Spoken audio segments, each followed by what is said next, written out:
গত ৩.৫ বছরের যুদ্ধের ইতিহাসে এ যাবৎকালের সর্বোচ্চ সংখ্যক যুদ্ধবন্দীকে মুক্তি দিয়েছে রাশিয়া ও ইউক্রেন। শুক্রবার উভয় দেশই ৭৮০ জন যুদ্ধবন্দীকে মুক্তি দিয়েছে। এদের মধ্যে সামরিক, বেসামরিক উভয় ধরনের বন্দী রয়েছে।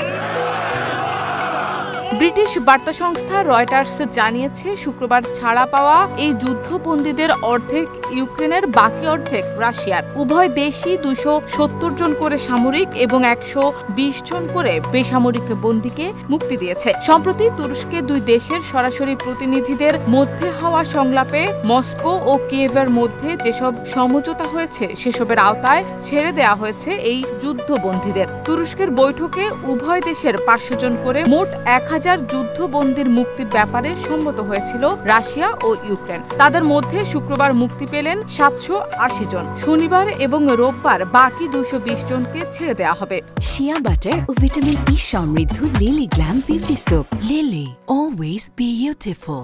গতকাল যেই ৩৯০ জন ইউক্রেনীয় যুদ্ধবন্দীকে মুক্তি দিয়েছে মস্কো, তাদের একজন অলেকসান্দার নেহির ইউক্রেনীয় বাহিনীর সেনা সদস্য। মুক্তির পর নেহির বলেন, আমাকে যে আজ মুক্তি দেয়া হচ্ছে এটা আমার স্ত্রীকে জানানো হয়নি। এমনিতে কারা কর্তৃপক্ষ প্রতি শুক্রবার পরিবারের সদস্যদের সঙ্গে আমাদের সাক্ষাৎ করতে দেয়। সে আমার সঙ্গে আজ ওই সাপ্তাহিক সাক্ষাৎ করতেই এসেছিল। এসে যখন দেখলো যে আমি মুক্তি পেয়েছি, সে খুশিতে প্রায় বাকরুদ্ধ হয়ে গেছে। বিষয়টি ঠিক কেমন, আপনি যদি কখনো এই ধরনের পরিস্থিতির মধ্য দিয়ে না যান, তাহলে আপনাকে তা বলে বোঝানো কঠিন। আমি শুধু এটুকু বলতে পারি, কখনো বিশ্বাস হারানো চলবে না, নিরাশ বা হতাশ হওয়া চলবে না। ৯ মাস আগে ইউক্রেনের খেরসন প্রদেশে দেশটির সেনাবাহিনীর হাতে বন্দী হয়েছিলেন রুশ বাহিনীর সেনা সদস্য ওলেকসান্দার তারাসোভ। শুক্রবার যেই ৩৯০ জন রুশ যুদ্ধবন্দীকে মুক্তি দিয়েছে, তাদের মধ্যে তারাসোভও একজন। তারাসোভ বলেন, আমার এখনো বিশ্বাস হচ্ছে না যে আমি মুক্তি পেয়েছি।